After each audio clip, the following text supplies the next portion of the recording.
Okay, so Dr. Hao, who goes by the name of Hope Zhuang, is Explore's program manager. Explore is a research network dedicated to forest landscape governance in Southeast Asia. And it is a program of, and Dr. Zhuang is going to have to tell us how to pronounce this, but it goes by RECOFTC, which is an organization that helps countries and communities achieve the Sustainable Development Goals with a focus on community forestry. So Dr. Zhuang brings a wealth of expertise in environmental governance research, which further reinforces Explore's commitment to fostering sustainable practices in the region.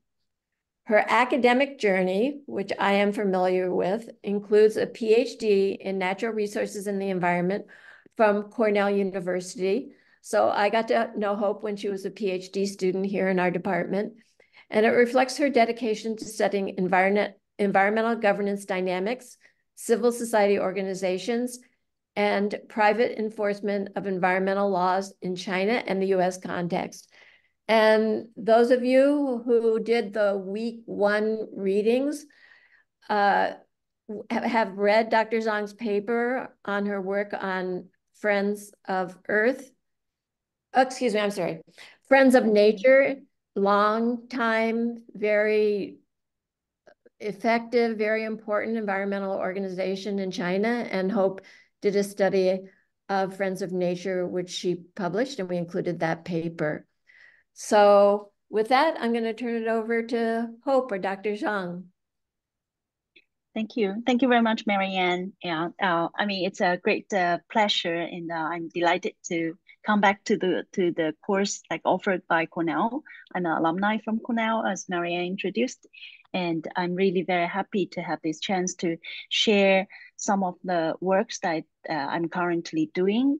I moved from the United States to Southeast Asia, so I would introduce a little bit about the programs I'm running now, and also the second part of my introduction will go back to focus on like what I have been working for the last 20 years back in China with the NGOs, environmental NGOs in the country, and also the recent developed kind of tools and working approach that NGO started nowadays in China, which makes a big change how NGO can play a role in this state non-state dynamic. So yeah, thank you again very much, Marianne, to having me here.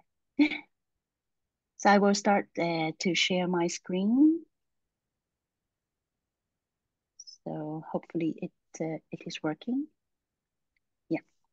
Okay. Sorry, I will make it smaller. Okay, so as I briefly introduced that for today, I'm going to introduce 2 parts of my working or research kind of focus. And these 2 parts present like what kind of roles that different actors can play in policy advocacy. One is by the research teams, and another one is by NGOs, the third sector.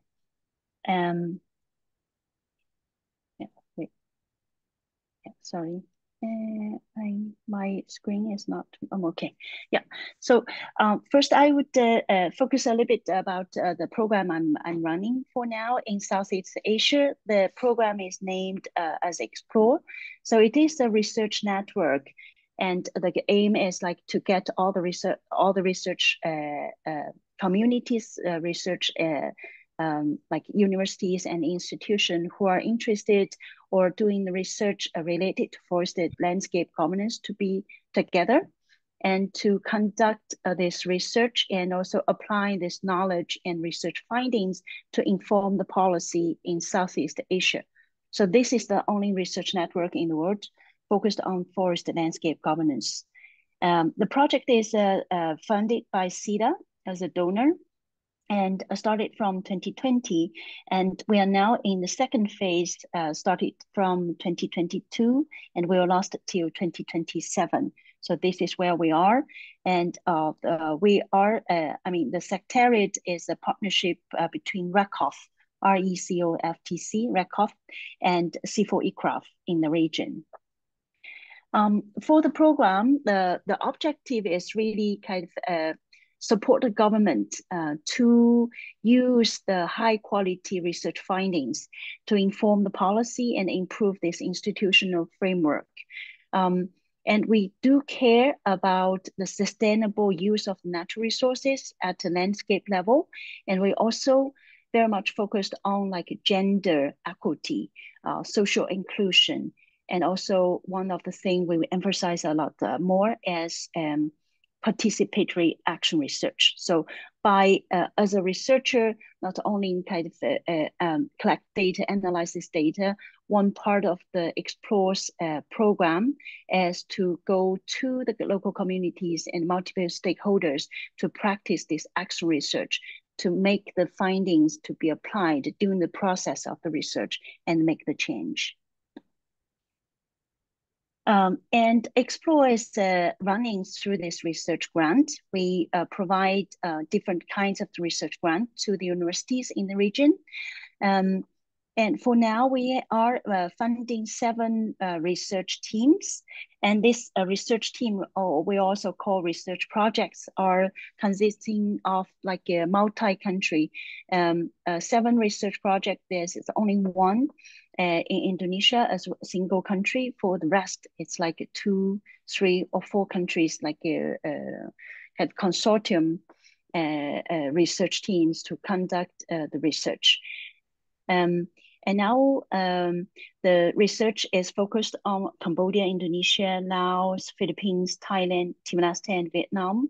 Myanmar is another one because of the political sensitivities. So some of the activities are kind of postponed, but originally we wanted to cover 8 countries in the region. And research grant will support on the grant project research activities.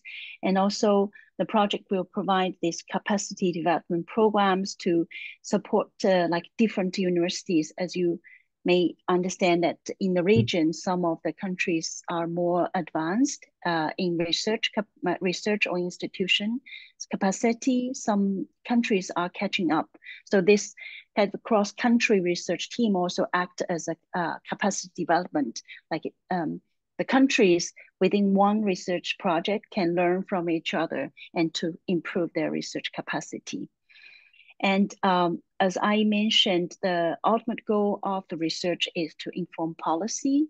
And we do expect or nurture a research network. We call that community of practices to continue. I mean, even after the program ended, we expect the research communities can continue stay with this network to exchange and learn from each other. Talking about the themes, like I said, the grant will support the projects, and project will needs to have the themes to focus on policy and institution, to focus on social equity, to focus forest landscape governance, which can cover like agroforestry, environmental economics, ecosystem services, human rights, and land use, right-based land use planning.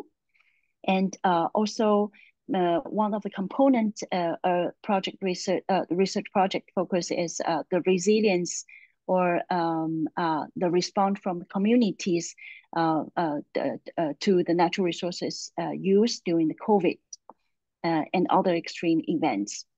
And education has been highlighted, or the technology, like using the GIS, using the INVEST as a assessment tool to assess and evaluate the value of the ecosystem services has been highlighted as one of the components that research teams need to use. And all in all those research findings coming from different kind of aspect and different tools needs to be used to inform, again, the policy. And the policy can be defined as government policy, local community groups policy, or even private sectors. They develop policy, but we do not shape it as a policy per se, but they do develop their own policy within enterprises, and those policies are making a huge impact to the forest landscape. So this is a very brief map to show that where we work. 7 research projects, as you see there, and located in different project sites across the Southeast Asia region. And coming back to like a general topic about what is the key challenge to do policy advocacy in this region.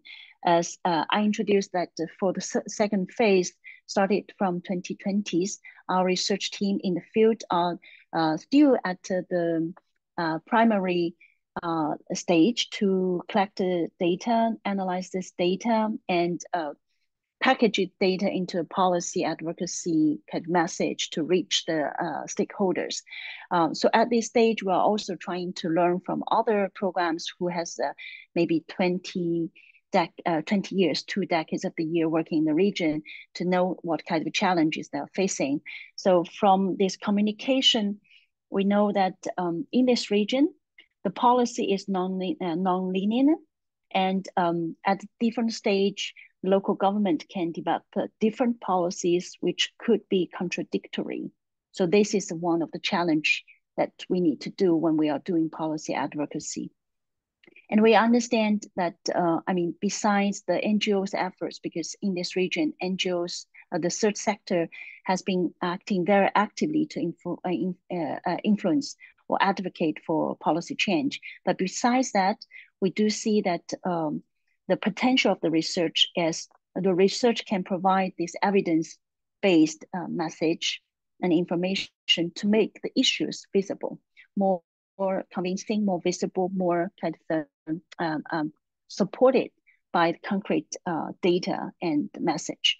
And also we understand that in this region, justice is one of the key issues existing as an issue, as a problem. And access to the justice, especially by those community groups, vulnerable community groups, the women's group, marginalized group, and migrant communities has been, facing a lot of difficulties to access to justice. So there's a big area that we need to do in this region to improve this access to the justice.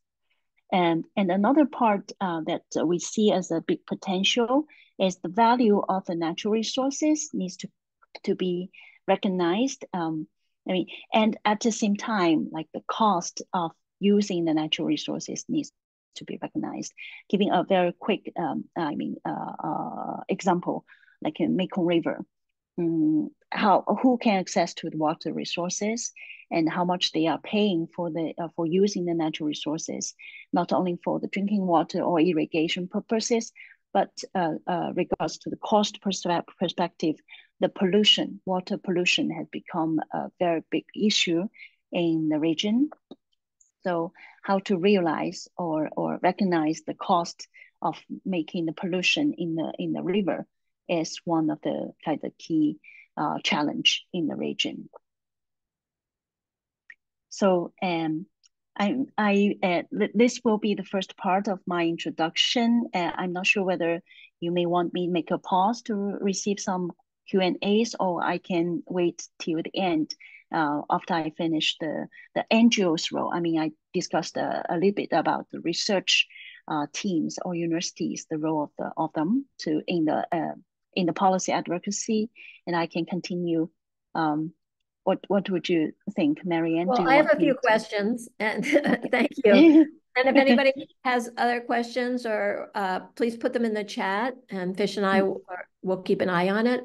But I noticed that you're not working in Malaysia, and we were introducing ourselves in the chat, and we had somebody from Malaysia on the call. So I was kind of wondering how do you decide if that person might be interested? I don't know if they are.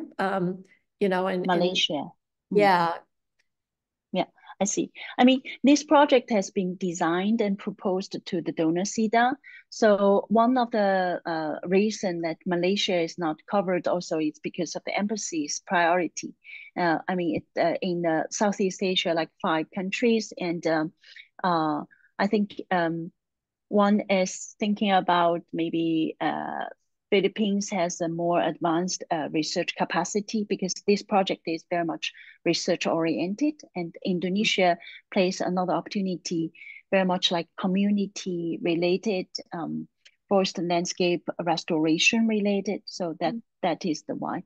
And one thing I missed to emphasize is, yeah, CEDA does have the policy to highlight some prioritized countries, which was low income countries, and also which is we could say that catching up countries to improve their research capacity: Laos, Cambodia, Timor-Leste, and Myanmar. Okay, thank you. So, and then I had another question. You said you work on policy. I guess it's research about policy and the role NGOs play in policy, because you're working across, I would assume, all different kinds of governments, and that might be sensitive, or there might be different opportunities in different countries. Yep. Sure. I mean, for research teams, I mean, one of the challenge, I mean, internally we discuss a lot is how to make the researchers speaking the language that can impress or have the government agencies to listen to us. So this is like the challenge, because researchers traditionally or conventionally, we focus on the analysis and to present it into the journals and publications.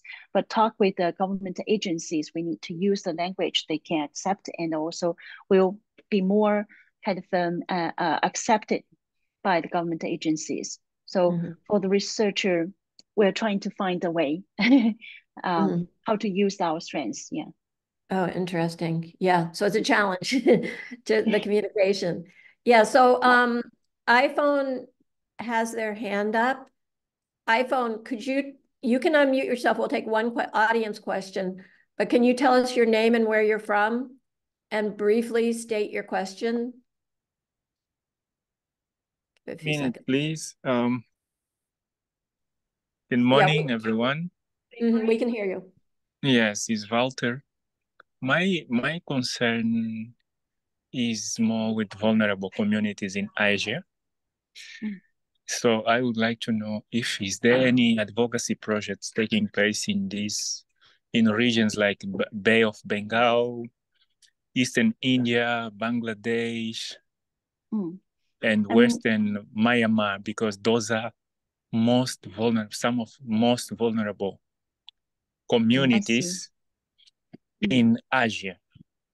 And if there is any project, what are the local government contributions in regards to the these community challenges?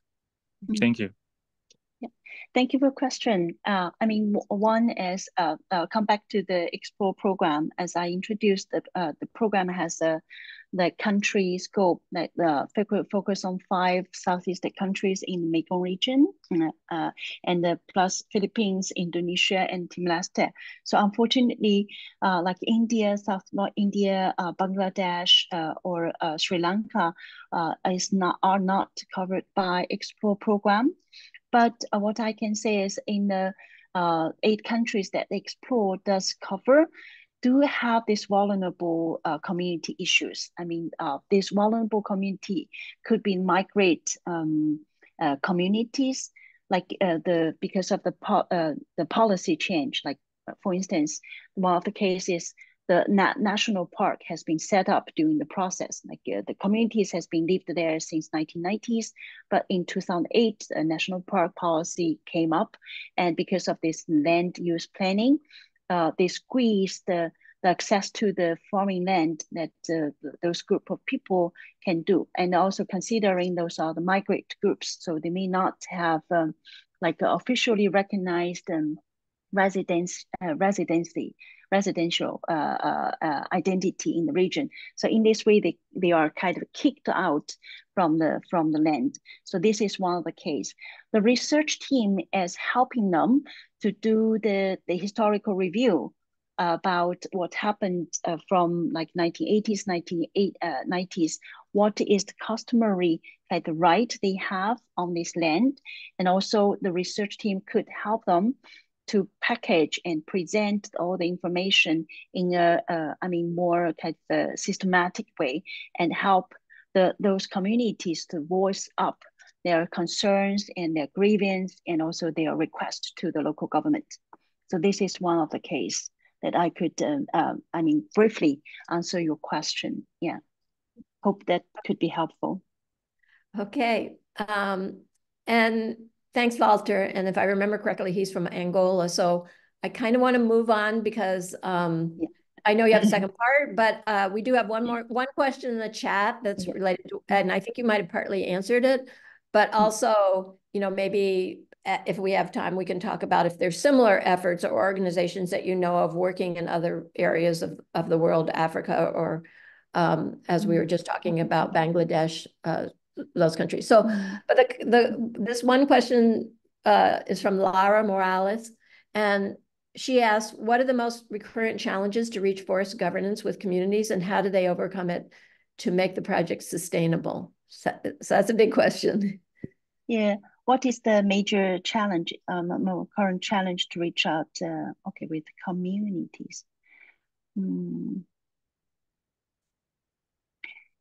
I think, in the region, I would say one of the current or most recurrent challenges is the power dynamic. The local communities has this disadvantage to access to the knowledge and the understanding of the policy, and also they have not sufficient access to the decision-making process. So I would say this is a one, and also the policy change is another biggest challenge for the communities, because as I mentioned, non-linear or contradictory policy plays a lot of risks to the local communities. So I think one of the things, come back to the role of the researcher, what they could do to overcome this project, to overcome these challenges, is that for Explore program, we very much emphasize that every project needs to adopt this participatory action research methods. So which means that research needs to work together with the local communities to identify the issues and challenges and problems, and provide the research support to help the communities to raise up their voice. Like one of the case in Laos is a research team from a law faculty from National University of Laos are supporting local communities to submit a petition to argue for the access right to the nature reserves, the protected area. So this is doing the research while take the actions to support the communities to face those challenges.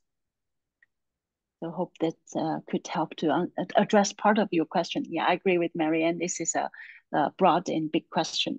Yeah. All right. Well, thank you. And so, I think we're ready to go on to the next part of your talk. Okay. Thank you. Let me see. Okay, thanks. So next one, I'm going to introduce the role of the NGOs in China, and also their practices to participate or engage into the judiciary or law enforcement practices. So a little bit history about NGO.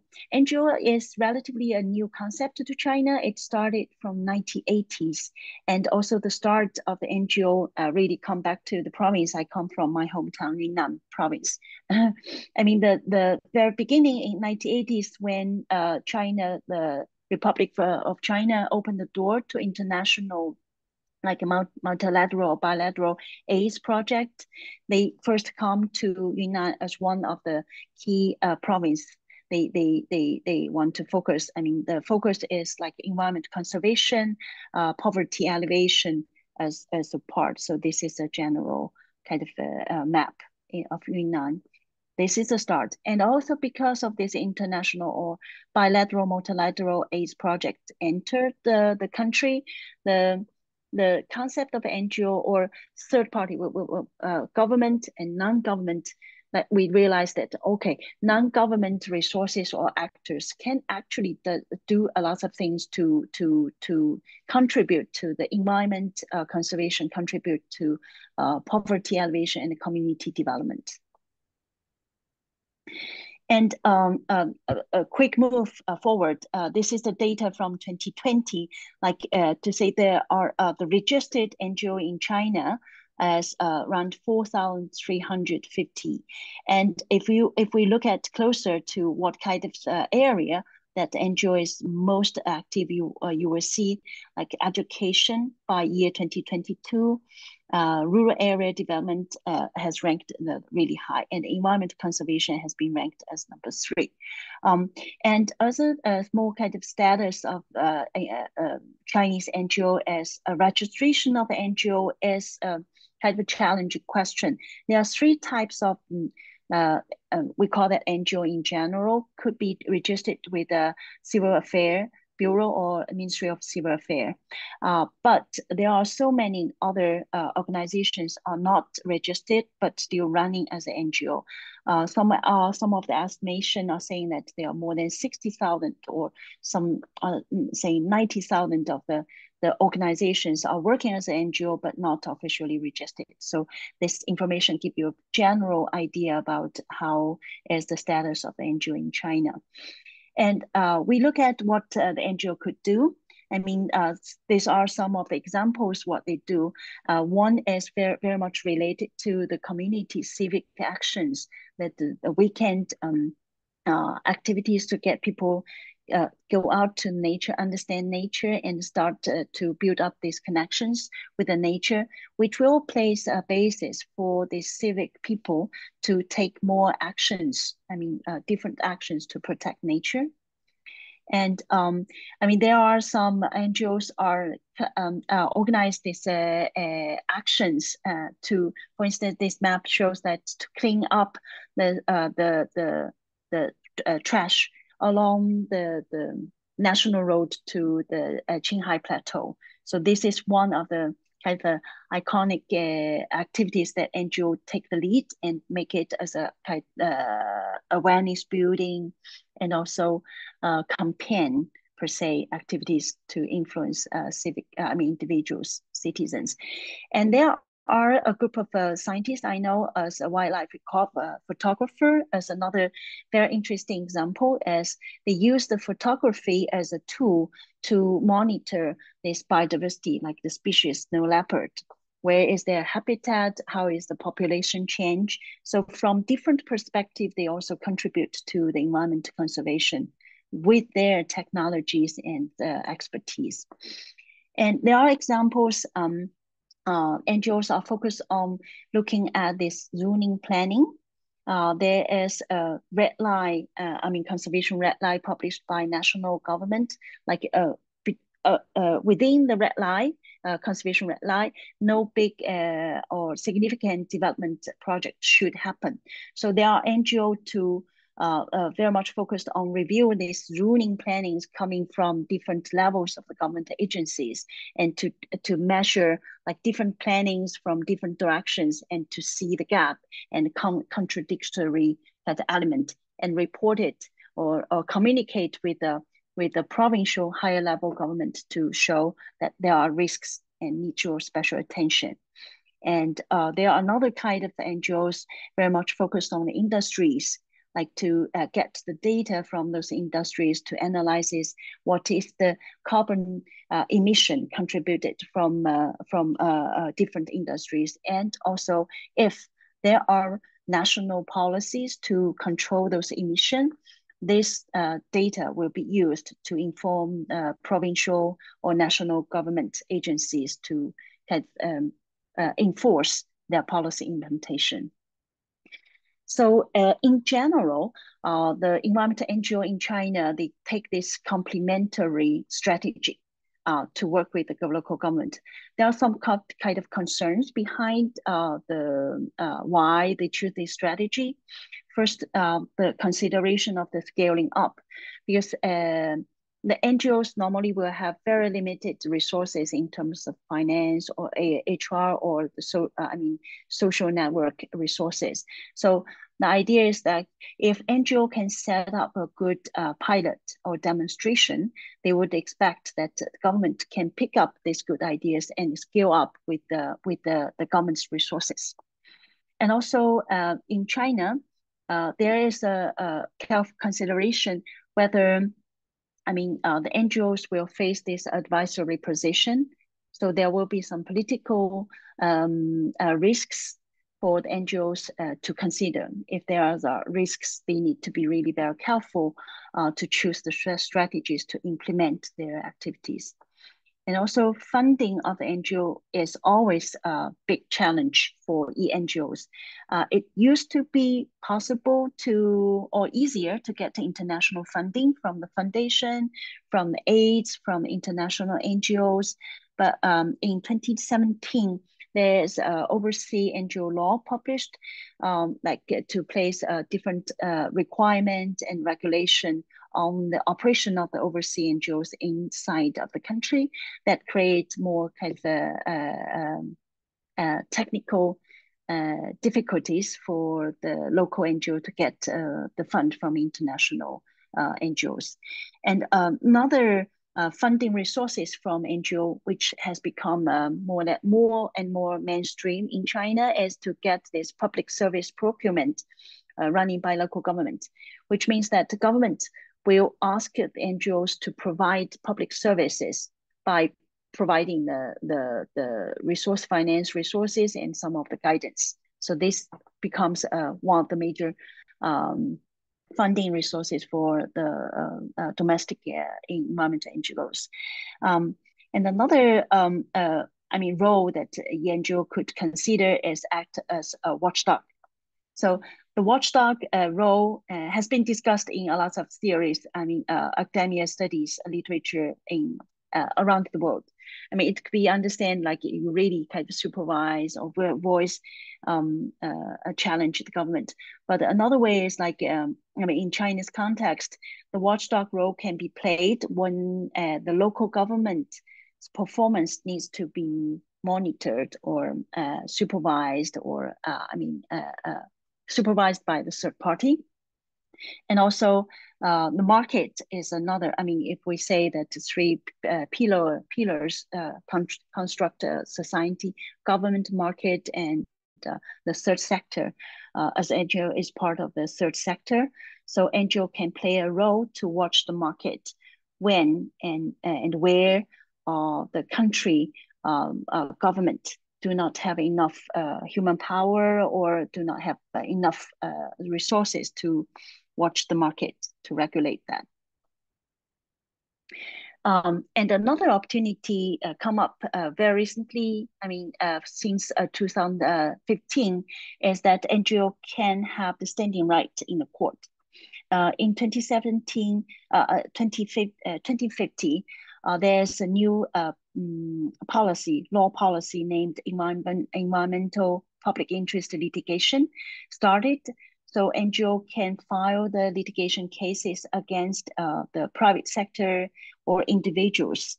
At the very beginning, also the government agencies, but that changed after 2017.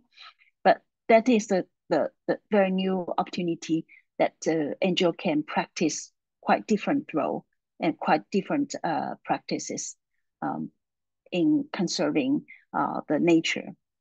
So I put some information here. The first public interest environmental lawsuit against mining as the right side of the screen.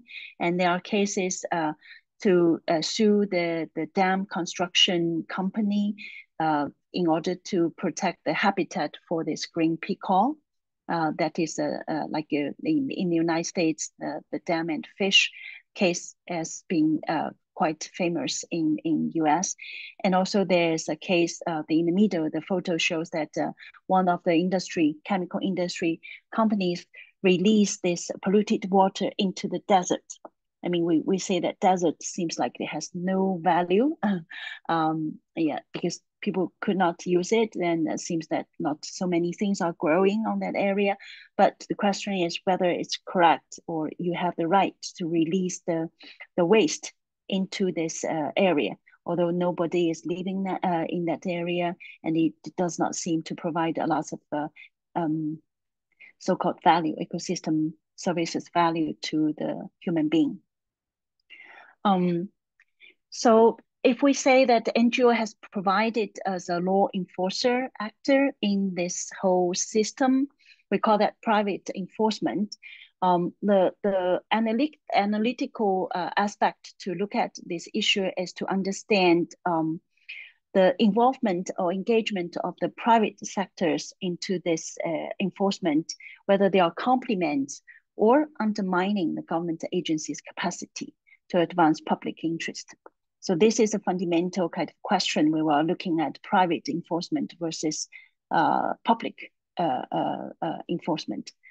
So in China's context, what can we define the public or private enforcement in China? In China, public enforcement is the mainstream, first of all. So when we say public enforcement actor, we refer to the police, public prosecutor, government agencies. And this enforcement are done through the mainstream is like administrative penalties or criminal lawsuit. And from the private part, private actors will include like NGO and sometimes individual litigation. If I'm an individual, I sue a private business, or I sue local government agencies that can be regarded as a private enforcement as well. So in EPIL, environmental public interest litigation context, normally, we do not, for private enforcement, normally you need to have the direct victims that you can hire a lawyer, like the case I presented. If I'm an individual, I sue private companies, or if I sue local government agencies, I need to be the direct victims. And that applies to criminal and civil cases. And class action cases, which is very popular in the United States as context, is not that commonly seen in China's context. There are a couple of reasons behind the policy-wise, and also it's a part of the culture. People do not, go to the lawyer directly, as Chinese people do not go to lawyer immediately, but may prefer to first have some mitigation or discussion first. So that is slightly different from US context. Coming back to the environmental public interest litigation, under this policy, the very special or valuable point like change the whole private public enforcement is that NGO now, under this policy, new policy, NGO can have the standing right. In the past, it's only like individuals or companies will have this standing right, but NGO have the standing right if they demonstrate the case has or the environmental misconduct has damaged the public interest. And also, NGO does not need to find the direct victim for the NGOs to represent them. So once they say that, okay, there's a case happened, like release the wastewater into the river, and the river is shared by the public, and then they can collect the evidence, collect all the materials to prove that this misconduct actually happened, and then NGO can file this case with the local courts. Excuse me. So this makes it really very special.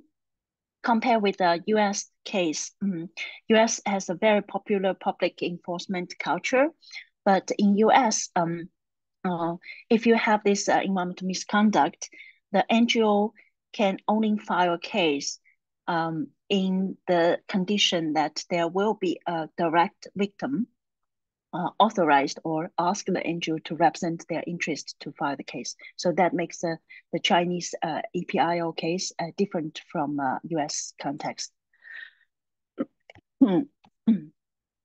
So I would present here as I call that the door is closing. It's because of the policy change of the EPIO. In the very beginning, as I briefly mentioned, in year 2015, NGO could have the standing right to sue individuals, business, and government agencies. And this system lasted till July 2015. Is the government published a policy to give this standing right for administrative. I mean, if government agencies has been involved, the case will change into the administrative litigation. So from July 2015 and formalized in July 2017, that these administrative litigation cases can be only handled by the public prosecutor. So NGO no longer have the standing right or the authority to file cases against government agencies. And another parallel system is called environmental and ecological damage compensation system, which can be only filed by government agencies against private business or individuals, can be only handled by government agencies. If we compare with the EPIO cases, civil cases that NGO can handle, and EEDCS cases that government agencies can handle, we see that they are targeting at the same plaintiff, the private business or individuals. So in this way, that the same kind of NGO and government agencies can sue the same group of people. And once the government policy prioritize that government agencies can have the priority to file the cases, that create a certain kind of competition between NGOs and government agencies. So this is a kind of a policy change through the first couple of years. And we observed that the door opened in 2015, but eventually slowly kind of closed up for NGOs in this sense. And another data I would like to present here as to from the numbers of the cases filed by different actors, we also see this competition has changed kind of dramatically. In the first year between July 2015 to June 2016, you see the NGO, although the number is smaller, but the NGO plays a significant role, 93 cases versus 21 cases filed by public prosecutor. So NGO is the mainstream of the EPR cases. And if we move quickly to the year 2021, we see that 299 cases filed by NGO versus 5,610 cases filed by public prosecutors. So you can see the power dynamic has been changed tremendously over this 5-6 years. So we ask a question, why the state want to empower in NGO? There must be a reason that the NGO can play a role to emphasize or to strengthen or support the state, the government. One is NGO has the different kind of resources to access to the information. Like they can find pollution, environmental damage cases in site through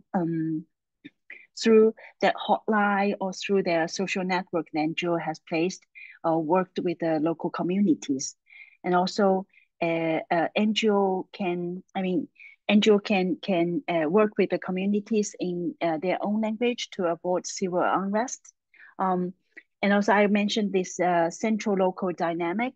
So NGO can play a role to supervise the local government's performance for the national government agencies. And also, the government needs to demonstrate that I'm trying different ways to help to manage or respond to the grievance from the society. So NGO can play a role to bring all those cases to the court, and that can help to see that different source of the actors or resources are contributing to the management of the whole society. So move quickly, I will speed up a little bit. Back to the Friends of Nature. So Friends of Nature is the first officially registered environmental NGO in China, and it has been act as a pioneer in different ways in the country, the environmental education, civil action, civil civil actions, citizens' involvement in the environment, and EPIO, environmental public interest litigation, is one of the signature kind of the program now the Friend of Nature is practicing. Why is that? I mean, Friends of Nature has filed maybe ranked as a #2 NGOs in the country who filed most of the EPIO cases, and their cases has been used for policy advocacy. So Friends of Nature always say that the purpose of filing the cases is not to win in the courts, but to use the cases as a demonstration to influence the policy. So and later, from now on, I represent some of the cases they used to influence. This case is about the soil pollution. I mean, yeah, I will not spend time explain a little bit more about the case, but the Friends of Nature sued a chemical factory for their pollution activities happened across like 4 decades, and also the requirement from Friends of Nature is that the private business plus the state, I mean the government agencies who owned the business in the history needs to take the responsibility to clean up the soil, even that has been happened for 4 decades or for more. So the case has succeeded. The companies at the end are responsible for billions of the RMB to be spent to clean up the land, and also they need to pay back to the local government agencies who has spent money to clean up the land during the court, so that the state is taking their own responsibility, and private business is taking their responsibility at the same time. And this case has been used as the evidence for Friends of Nature to join this new soil pollution prevention law legislation process. So some of the articles are recommended by Friends of Nature. It's very much based or embedded into this case. And the recommendation coming from the practices from this case has been integrated into the law, which has been enacted in 2018. And another way to do the policy advocacy is to use the case. I mean, if not be able to integrate it into the new law or legislation, because that normally takes a lot of time to do the legislation. But the cases can be listed as a guiding case, which are endorsed by the Supreme Court at the national level. So the case I mentioned to stop the dam construction to protect the habitat of the green peafowl, the endangered species, has been listed as a guiding case by the Supreme Court of China. And this case can be used by local courts as evidence to rule the similar cases happening in the future. And this case is a preventative case. The special part of this case is preventative, meaning that before the misconduct or damage happened, that you file a case to stop the damage. And also climate litigation has become a new trend. I mean, climate change has not been recognized as a direct, as the same direct kind of connection with people. I mean, one of the case is like the power generation case in Gansu, that the power station, central old company, promised to buy all the electricity power generated by this wind farm, but at the end, this central owned company did not buy full amount of the power generated from wind farm, but the Friend of Nature is claiming that because you did not buy the power generated from this wind farm, Instead, you buy the power generated by coal factory, and then that create the actual carbon emission into the air. So they sue this central-owned company that they did not promise keep their promise to buy the full scale of the power, but increase the carbon emission. So this it's a little bit difficult to kind of do this climate change litigation in China, because you see the circles is not like as more strict like the pollution, air pollution, water pollution, but it acts as a pioneer case to challenge the central owned power company, that they need to pay attention to the carbon emission as part of their responsibility. So this is the kind of a summarize of like what the NGO can bring the benefit into the system by engaging into this legal or judiciary practices in China. As I said, like from the Green P4 case, that the NGOs can ask the court to issue these injunctive relief injunctions to prevent the damage will happen before before the damage is too big to control. So this preventative cases demonstrate innovative approach that NGO can do. And also in some of the cases, the NGO is asking for this ecological restoration liability. They need to measure the damage. I mean, if you remember, I mentioned the traditional public enforcement is using this administrative penalty. So the administrative penalty normally will calculate by kind of standard. So maximum 100,000 RMB needs to be fined, or minimum 500,000. So it's not directly related to the ecological damage or the status of the forest or environment that we are facing.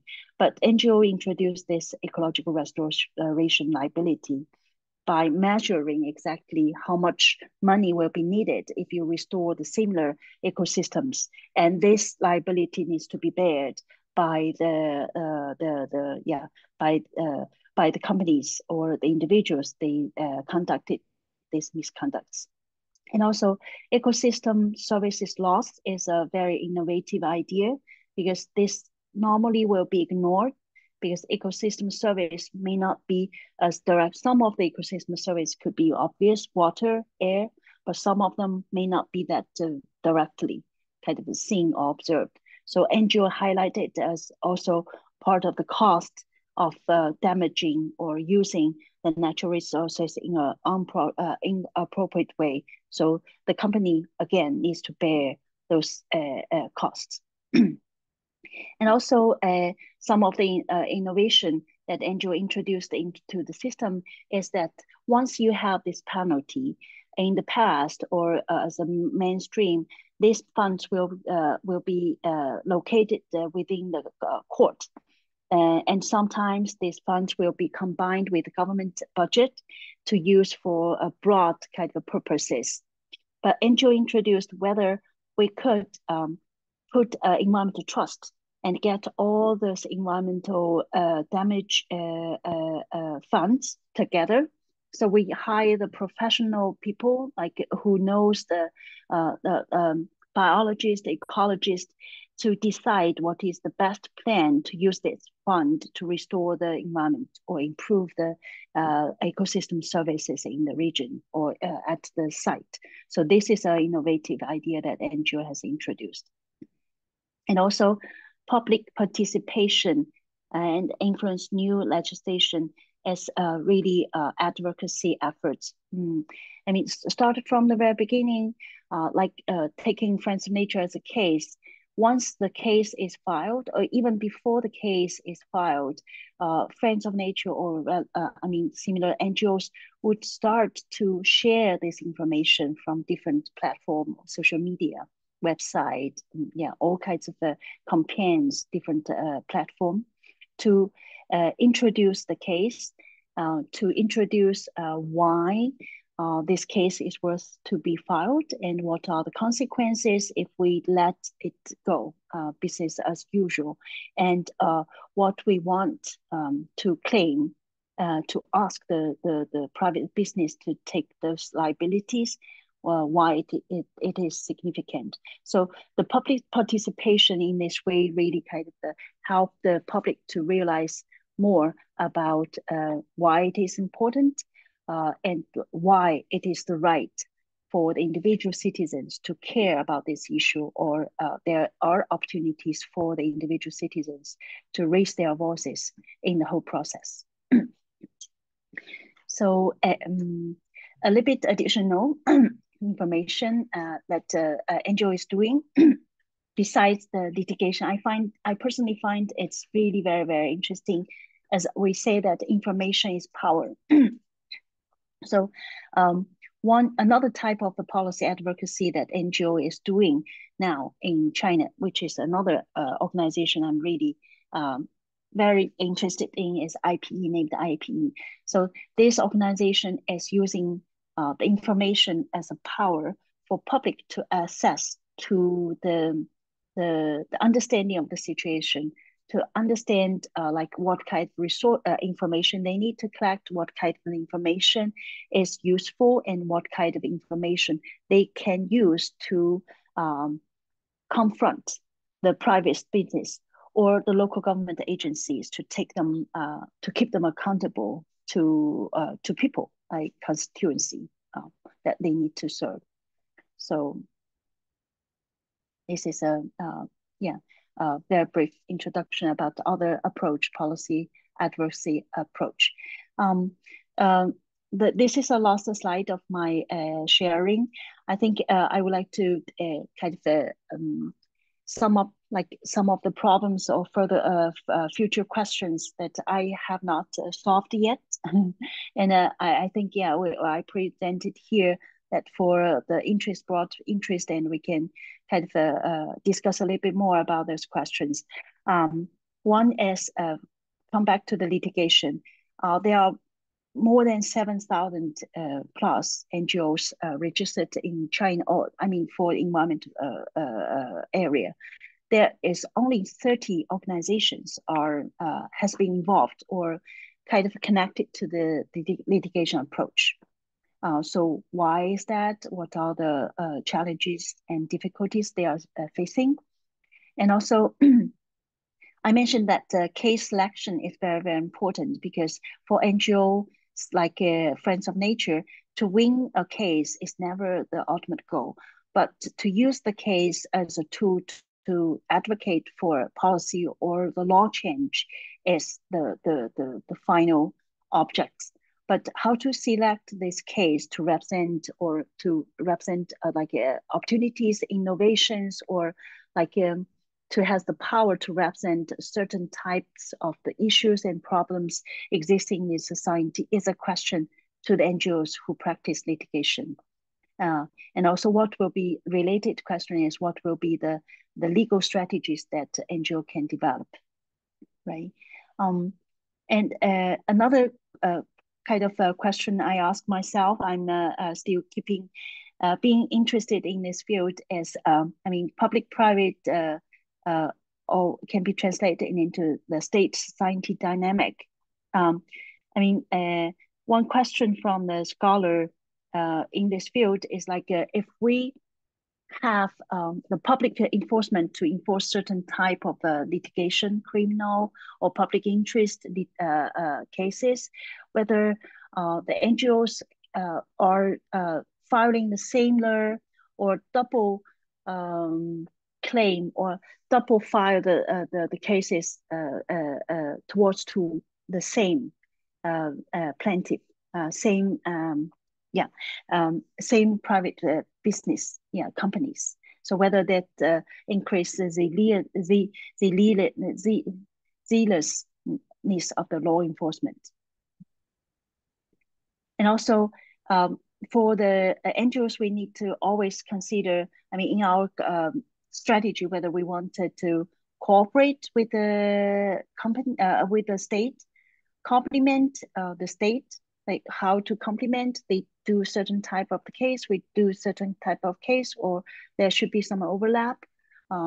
Could we or shall we compete with the state, or I mean, we'll work as the state asks us to do? So this is also the question that the NGO needs to always ask ourselves. So this is the last slide of my sharing. Thank you very much. I will stop there. Thank you so much, Hope. And this was really incredible. So much information. And I'm so impressed with the sort of civil society engagement and environmental engagement in China. It's so extensive. We did have a few more questions, but we're out of time. So I'll try to send you those questions by email. If you get a chance to answer them by email, then we can I can share your email responses with our group. And with that, I think we're going to just everybody thank